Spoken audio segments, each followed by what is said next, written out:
So this is the most re-recorded video in the history of my channels. Thank you for being here. This is about the 120 years.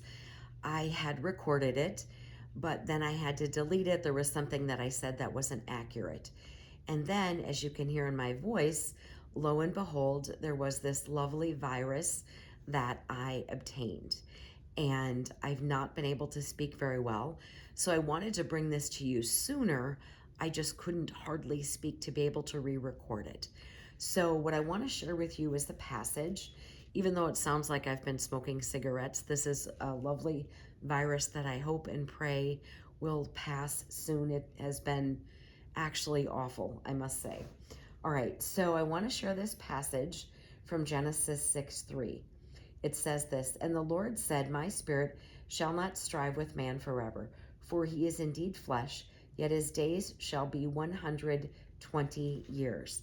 Now, we typically think this means that that is the maximum length of time that someone would be alive on the planet.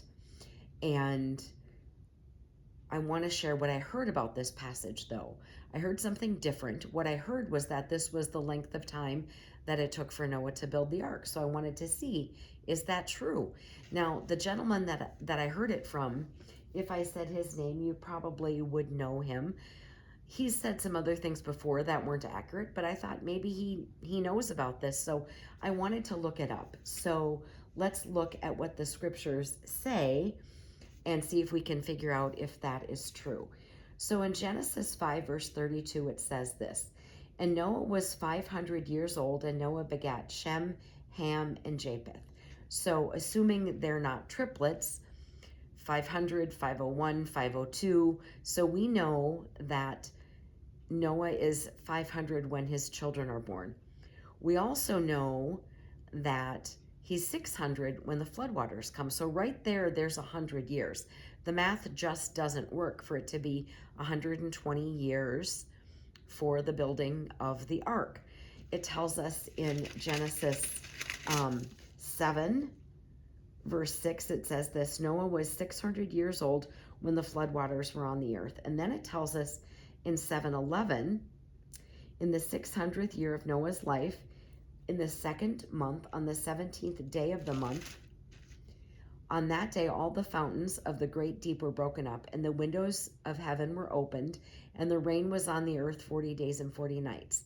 On that very same day, Noah and Noah's sons, Shem, Ham, and Japheth, and Noah's wife, and the three wives of his sons with them entered the ark." So now it does tell us also in 6:18, it says this, "But I will establish my covenant with you, and you shall go into the ark, you, your sons, your wife, and your sons' wives with you."